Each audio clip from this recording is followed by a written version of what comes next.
welcome to this session on business ethics and corporate governance. So again, continuing with module 1, that is introduction to business ethics. First we'll recapitulate what we've done in the previous lectures. So we've discussed already that how a legal action is different from an ethical action. We've discussed why ethical decision making at workplace is really important. What motivates people to practice ethics, and what are the ways in which ethical decisions are taken and how ethical dilemmas at the workplaces they occur. Right. So we already know that there are certain principles, standards that define acceptable conduct in business. We've discussed that business ethics is basically, a combination of written and unwritten codes of principles, values, codes of conduct that, a company decides so that ethical decision making at the workplace can be practiced or can be enforced. So basically, the organization's culture sets standards for determining difference between uh, good decisions that are taken at the workplace and similarly what are the bad decisions that are taken at the workplace. So ethics emphasizes that we develop those types of codes of conduct, we develop those kinds of principles by which good behavior can be practiced more often, or on the other hand, the wrong behavior can be subsided. Right, done. In this particular session today, we'll be covering the importance of business ethics, the various factors that influence business ethics, how do we develop moral judgments, the various ethical issues, and various steps that can help in improving business ethics. So, what is the importance of business ethics? We now know that ethics, it is important if we want to keep all our stakeholders happy, if we want to win over the trust of our customers, if we want our customers to be loyal to us, if we want the employee commitment to increase, if we want that the satisfaction amongst the customers should increase, we need to build a reputation with these stakeholders, and building that reputation is only possible if we practice ethics in our workplace. So if we practice ethics, our customers are going to be loyal, our employees are going to derive better satisfaction, our shareholders are going to be happy about it, and that is how the organization can ultimately benefit itself by having greater earnings also. So you win over people as well as you win over in monetary terms by practicing ethics at your workplace. Furthermore, see the public, it has expectations that businesses would strive on ethical performance and they would take care of social responsibilities. So businesses, we need to encourage business firms and their employees to behave ethically so as to prevent harm to the society. See, if everyone tries to fulfill their selfish desires, if we go as per the way the animals we saw in the first video, they do so. If we also do that, then we know that there is going to be a total breakdown in the society. So to prevent that from happening, we need to encourage businesses, we need to support businesses which practice ethical behavior. So promoting ethical behavior is to protect businesses from abuse by unethical employees or unethical competitors. So you support those type of companies which practice ethics, and then ultimately all those businesses which are not practicing ethics or which practice unethical behaviors, they would finally uh, they'll finally have to bear those consequences. So high ethical performance also protects the individuals who work in businesses. So support those kinds of organizations which practice ethics. Buy more products from them, buy more shares of those companies. Try to work for those companies which have ethical grounds being laid down, right? So now there are various factors which influence business ethics. Now what are those factors? See, it is an individual standards and values plus the way your co-workers they influence you, your managers influence you, the codes, compliance requirements of your organization, and then the ethical choices in businesses. All these are the various factors that are going to affect the ethics in business organizations. So we know each organization, it tends to bring down policies, rules, regulations. They're going to be formal, informal policies for the same. There are going to be norms of acceptable behavior. Like in the previous classes also, we've discussed that you can keep an external audit committee, you can promote those members, you can select, train, retain those employees which practice ethics. You can even develop a financial reward system for people whose assessment has shown that they practice more of an ethical thing, right? They take more ethical decisions. We can make hiring practices, so we can apply towards legal behavior like that ways. The degree to which professionalism is emphasized, the company's decision making process. These are certain factors which are going to influence business ethics. So after the factors influencing business, we now see what helps develop a moral judgment. Why do managers behave ethically? See, most of us, we behave ethically because we want to avoid punishment or we want to receive some reward, right? Many of us, we want to be responsive to what our family expects or superiors expect or our friends expect. So we want to be good in front of the society, or we want to be a good citizen. Very few of us, we practice ethics because that is what our conscience says. We want to do what is right, pursue some ideal such as justice. So very few of us do this. Most of us, we are doing it because we want to avoid punishment or we want to receive some reward of it. And many of us, we practice it because we want to turn out as a good citizen. We want to be responsive to our peers, friends, family, co-workers, right?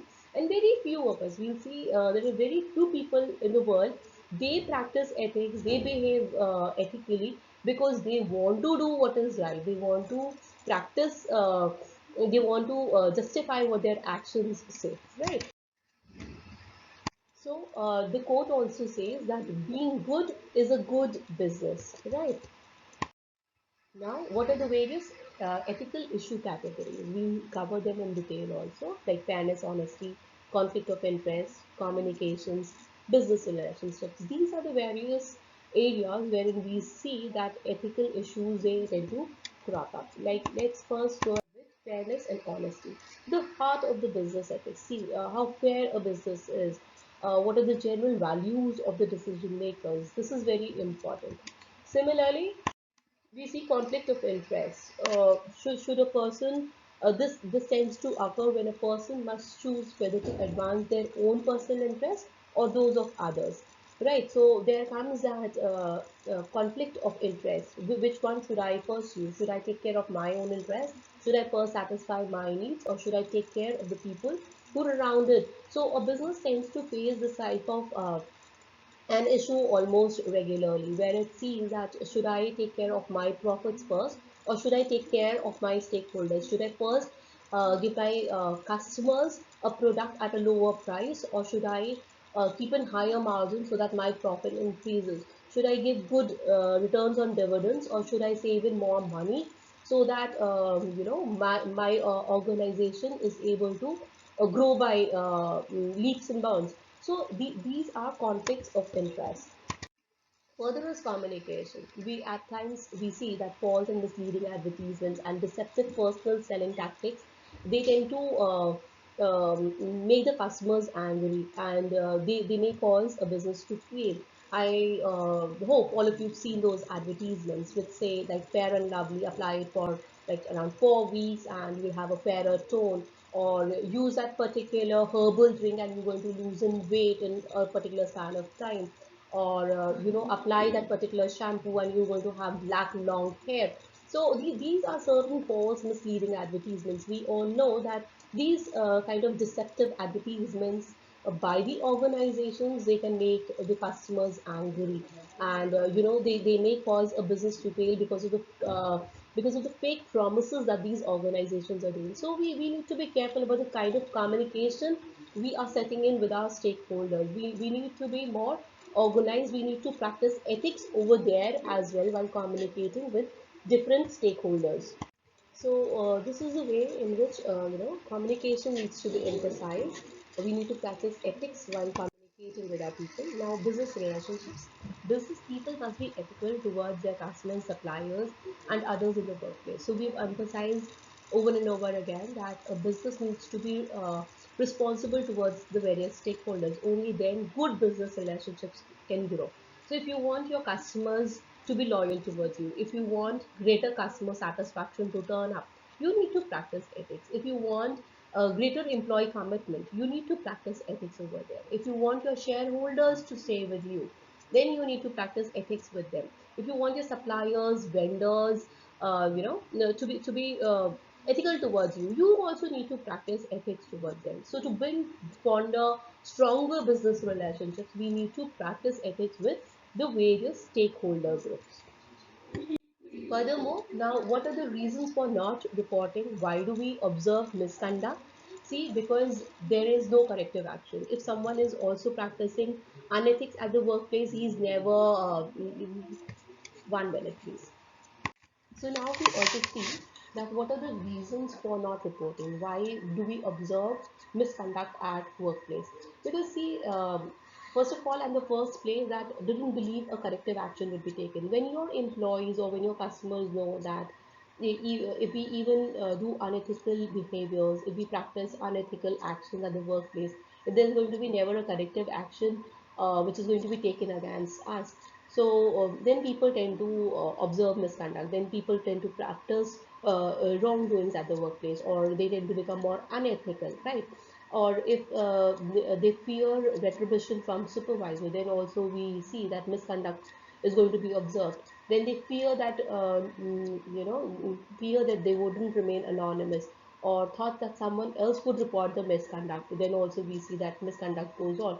And if at times we see that when people don't know who to contact, who to report these wrongdoings to, who to report these unethical practices to, then also we see that misconduct is keeps on taking place in the organization, or unethical practices, they tend to keep on going for a longer duration, right?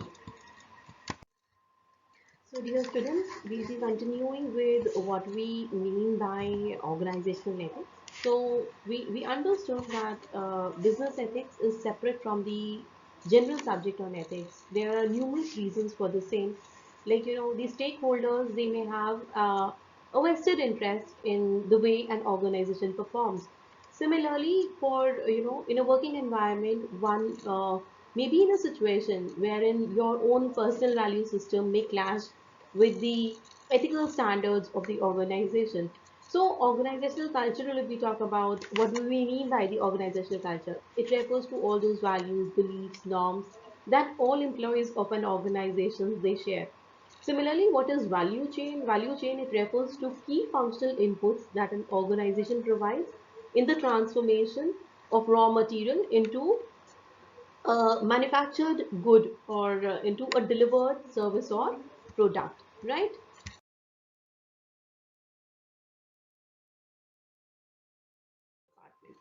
Similarly, there are challenges, their own set of ethical challenges in front of manufacturing department, like supply problem while building a product based on the design specifications. Should the delivery be delayed, or an alternative or reliable supplier be used? Will there be assurance of quality from the alternate supplier? So all such things, they keep on coming up in front of different departments. Similarly, if we look for ethics in marketing, marketers, they provide products or services to customers who have already expressed a need and a desire to purchase those products. So unsuspecting customers are induced to buy products that they really need not buy by commercials or advertisements.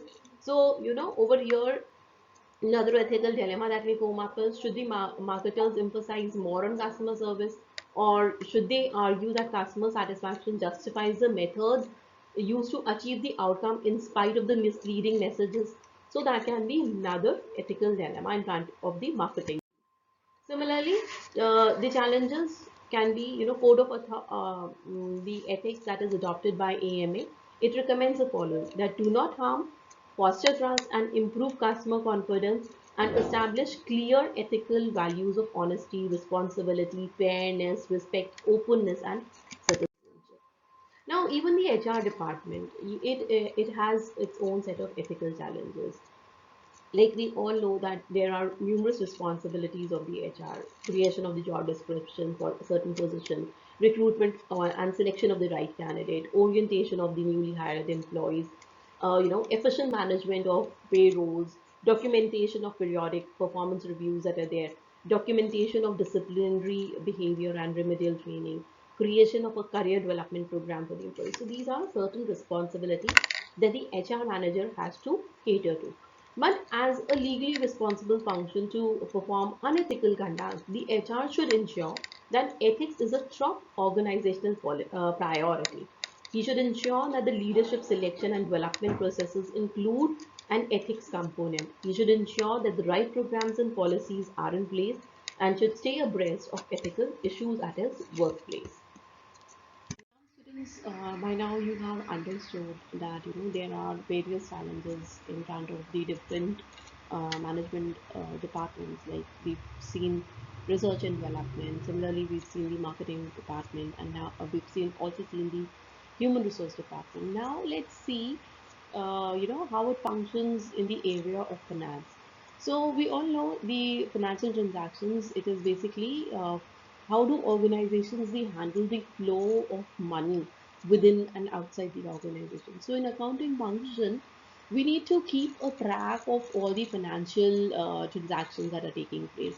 So for it, it is necessary that we document all the credit, debit, and the balancing. We balance the accounts at the end of the period.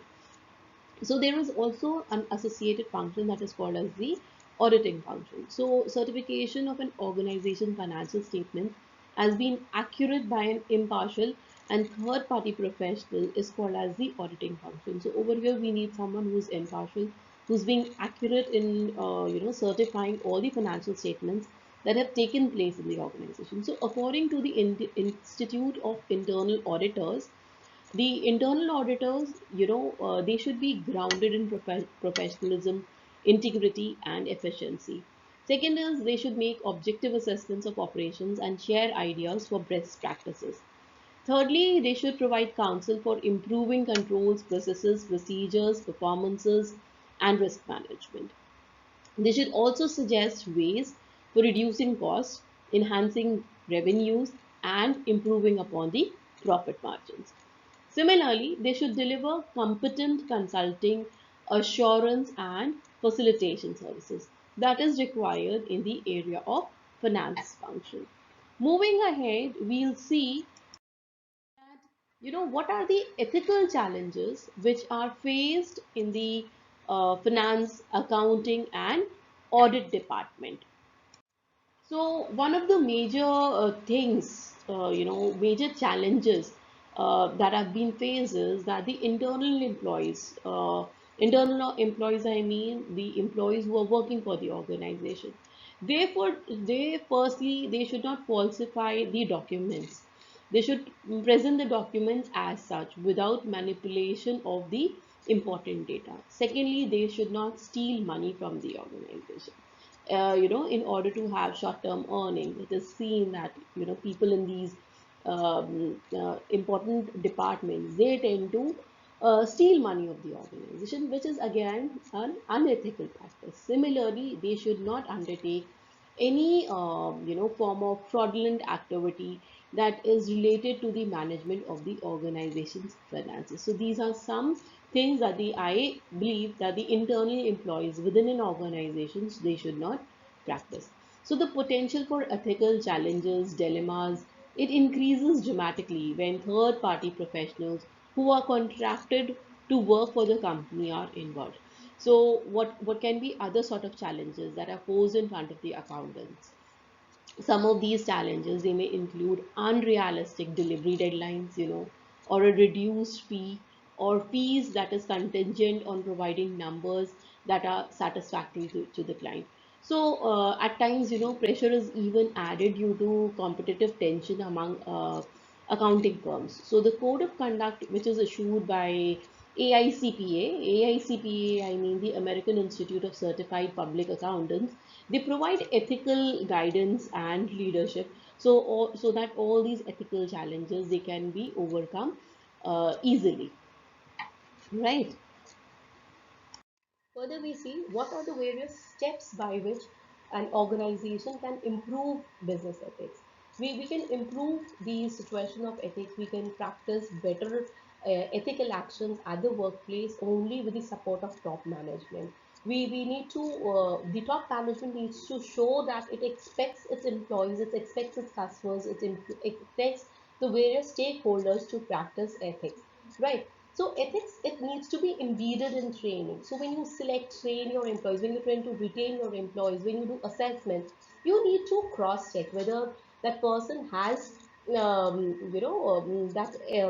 good ethical conduct in himself, or whether he would be resorting to unethical behaviors. So like when selecting an employee, you can give him those type of case studies, you can give him those kinds of discussions, you can put him in those situations wherein he needs to choose a course way, and then you can see whether that individual is practicing, is taking an ethical course or he's taking an unethical course. So you need to set up an office, or you need to set up an external audit review system. You need to do your assessment based on these things. Only then would you be able to emphasize on ethics at the workplace. So external stakeholders, they need to be informed about it. Then only they can also report as to who is practicing ethics or not. And this must be enforced in the organization. Then only we'll see that the overall situation of business ethics in the organization has improved or not. So, what are the key takeaways from today's session? The key takeaways are that ethics, it influences and contributes to employee commitment, investor and customer loyalty, customer satisfaction, and finally it leads to greater earning. Then only your business would be there to stay. It is not going to be a failed business if you practice ethics. So when all the stakeholders are happy, the business is also happy. The business grows and sustains over years. So certain factors, they tend to affect ethical behaviors, like what are the organization's rules, policy, what who are you emphasizing on, who's being promoted, is this the person who practices ethics or not, how are the audits being done, what is the reward system, what is the hiring practice at the organization. All these tend to affect the way people make ethical choices. So ethics, it needs to be supported by the top management. Information needs to be shared to all the stakeholders, and then only the ethical culture at the workplace can be improved upon. So with this, the questions that I want you to answer after this is that explain the reasons why good people might engage in unethical behavior, and explore the impact of managerial roles on the nature of decision making. So these are the references. Again, the major book that I used was A.C. Fernando, C.S.P. Murthy, William H. Shaw, and S.K. Bhatia in order to make this. So that's all. Thank you, students.